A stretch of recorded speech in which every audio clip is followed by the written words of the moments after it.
tous. Cette vidéo va mentionner une partie du sujet dont je vous avais fait part il n'y a pas longtemps. Hiérarchie, royauté et vertu. Il m'est arrivé beaucoup de choses ces derniers temps où j'ai vu en fait l'importance de la hiérarchie. Qu'est-ce que c'était réellement quand elle est vue de façon saine, que sa fonction est bien utilisée, autant que les vertus, et ainsi que la royauté. Parce que pour moi, et de ce que je viens d'expérimenter intérieurement, c'est tout un art qui, si ce n'est pas... si on ne conjoint pas les vertus avec la hiérarchie, ça ne peut pas être sain pour l'humain. C'est-à-dire qu'il y aura forcément des abus de pouvoir, il y aura forcément des abus de caste, on peut dire, ou il y aura forcément des abus un manque de reconnaissance de l'autre. Et en fait, de ce que j'ai expérimenté par rapport à ce que je vis actuellement dans ma vie, à travers mon travail, j'ai vu à quel point, à l'intérieur de moi, il y a eu cet aspect de la vertu de la justice qui arrêtait pas de ressortir. C'était vraiment hyper intense, au point où vraiment, même les gens autour de moi voyaient que je changeais beaucoup. Parce que je sentais à l'intérieur de moi comme si la vertu de la justesse et de la justice et de la droiture devait vraiment complètement s'ancrer. Et en fait, il y a des choses qui ne passaient plus. Et c'est vraiment intense parce que j'ai vu à travers ça que plus j'avançais, en fait je travaille en cuisine, et en fait en cuisine, à savoir que Auguste Escoffier a créé en fait la cuisine en 1800, je ne sais plus exactement combien c'était, mais il a créé le système de brigade à l'intérieur des cuisines. Et en fait c'est très intéressant parce qu'il utilise, bon c'est pas anodin, je pense que c'est un initié aussi, il utilise beaucoup la notion des vertus, mais ça je l'ai su seulement après tout ce que je vais vous raconter. Et en fait il utilise beaucoup la notion des vertus et donc de la hiérarchie aussi.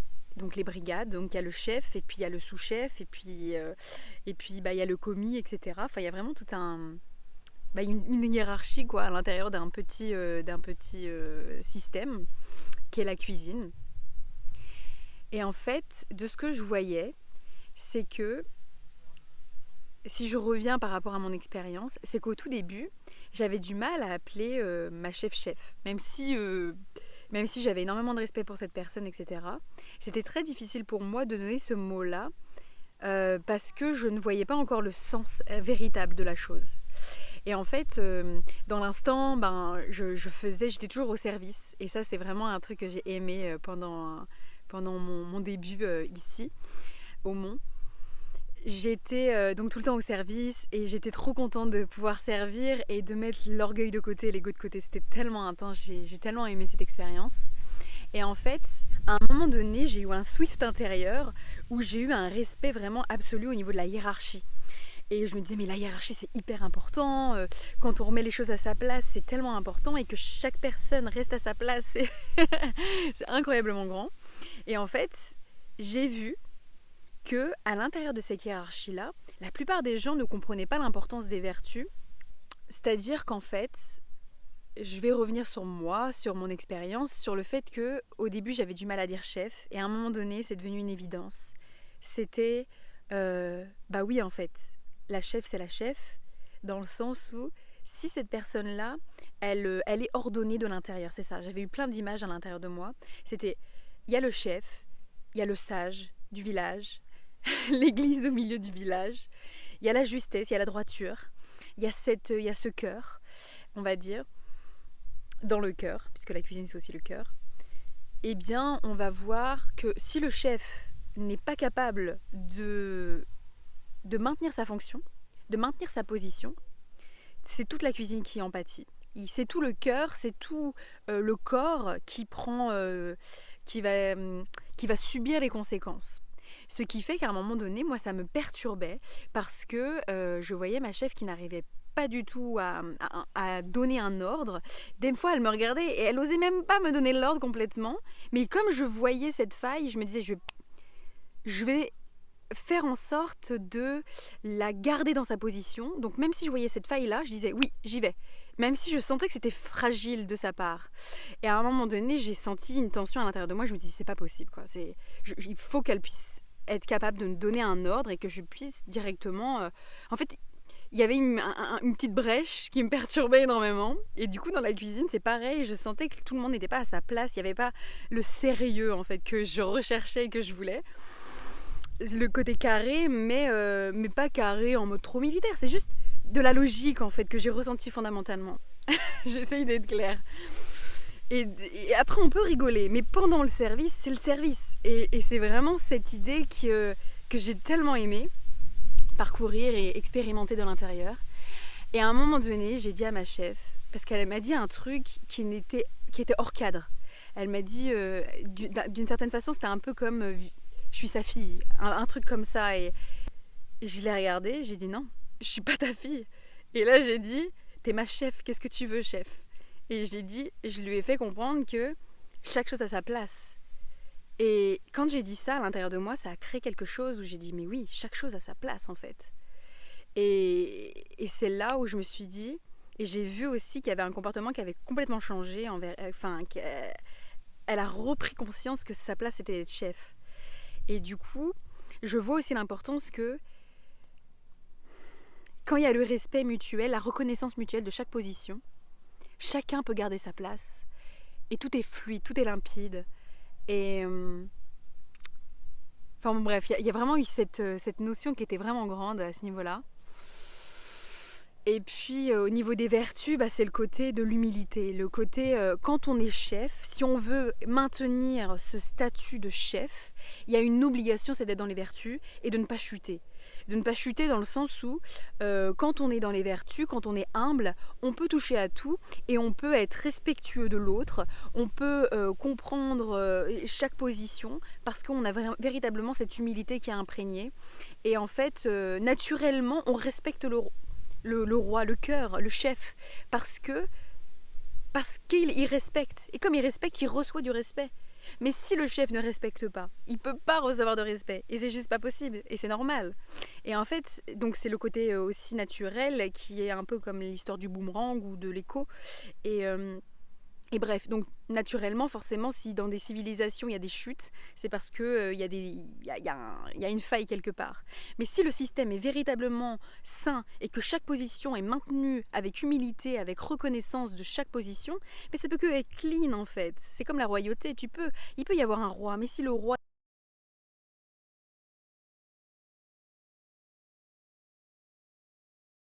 chaque position était importante et que la reconnaissance, c'est ça, l'humilité, donc toutes les vertus. Et à partir du moment où les vertus sont véritablement ancrées à l'intérieur de la personne qui va être dans cette royauté, qui va...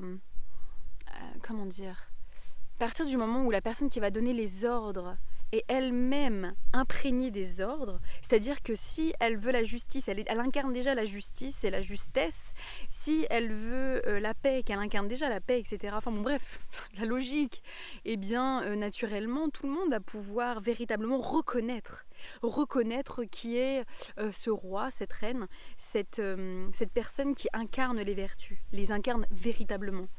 Parce que c'est ça, il y a véritablement cette reconnaissance. Donc l'idée de la hiérarchie des vertus, pour moi, c'est tellement...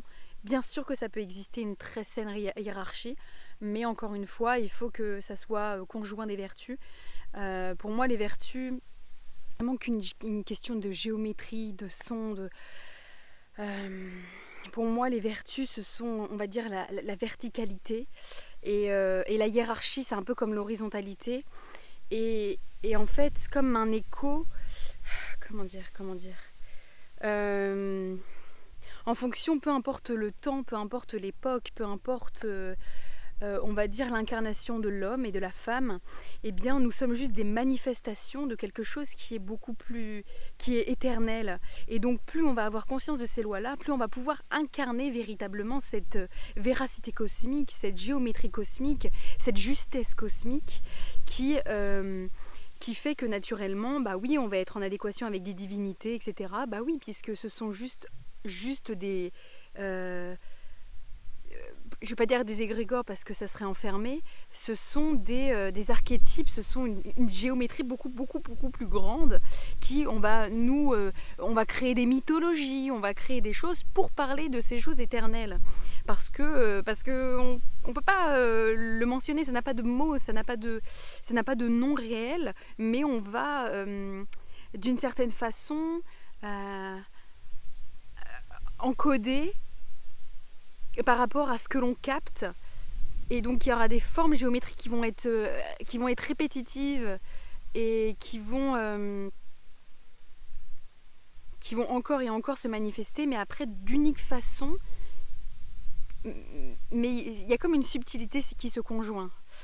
C'est très difficile d'expliquer ça. Mais ce que je voulais dire aussi, c'est que par rapport aux vertus, c'est véritablement ce côté, le fait d'être dans la justesse, comme ont pu l'être les Templiers, comme les samouraïs ont pu le faire, comme le fait d'être dans la droiture, d'être dans le respect, c'est vraiment des lois, on va dire, universelles. Respecter l'autre, connaître l'autre, c'est ça, c'est toujours une question de code qui font que naturellement, les portes s'ouvrent. Donc plus on va être dans ces respects et dans ces lois-là, plus on va avoir des portes multidimensionnelles qui vont s'ouvrir, on va avoir des révélations, certaines révélations intérieures.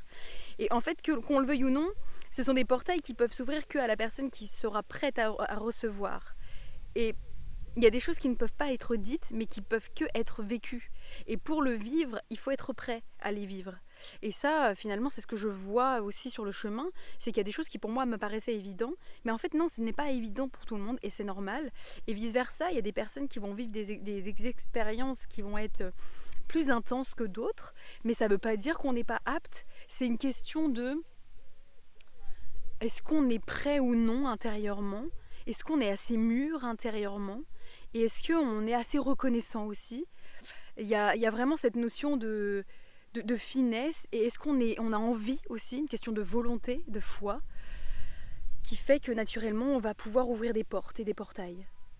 Donc oui, les vertus, mais les vertus, c'est pas une question de religion, c'est véritablement quelque chose que l'on peut tous, si on s'y adonne sincèrement, comme une géométrie que l'on doit manifester intérieurement, que l'on doit sentir intérieurement, eh bien, on va pouvoir voir la richesse et la grandeur des vertus, de la hiérarchie et de la royauté.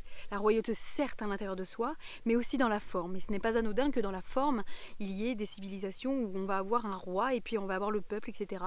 Ce qui ne veut pas dire qu'à l'intérieur de nous, nous n'avons pas notre propre royauté, notre propre royaume interne. C'est vraiment toujours le petit dans le grand, etc., etc.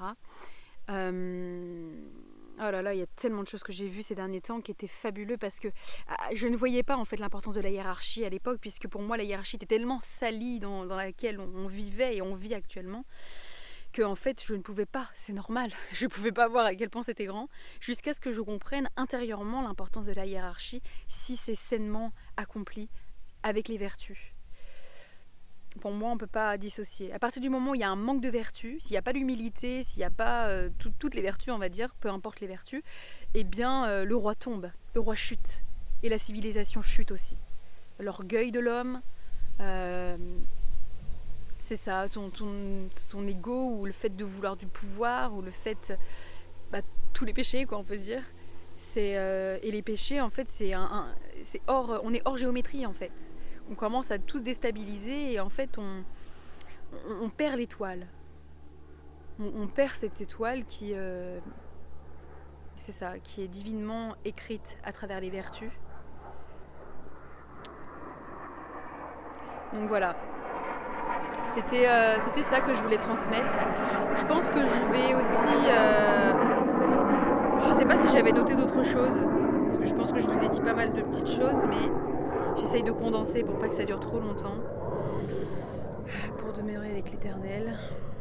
Ah oui, toute une géométrie pour demeurer avec l'Éternel, d'où la nécessité d'être dans les vertus, dans la justesse morale, la conscience du corps, donc la justesse physique, d'où le fait que tous les humains qui ont cette conscience-là, dont les samouraïs, etc., les templiers, etc., il y a vraiment une justesse aussi physique, où il y a une droiture intérieure, la respiration aussi qui est très importante, puisque la respiration va forcément changer la fréquence interne, la fréquence cardiaque qui va amener naturellement dans des états de conscience. On n'a pas besoin de prendre des substances pour être dans des états de conscience modifiés, puisque de toute évidence, à partir du moment où tu t'ouvres à l'intérieur de toi-même, eh bien, ton cœur va être en résonance et tu vas pouvoir naturellement accéder à des états où tu vas pouvoir recevoir en fait des informations, tu vas pouvoir recevoir des informations à travers des rêves, à travers ta vie au quotidien, à travers... c'est ça, tu observes un objet et puis tu vois tellement de choses. Je n'ai pas beaucoup d'espace de stockage sur le téléphone.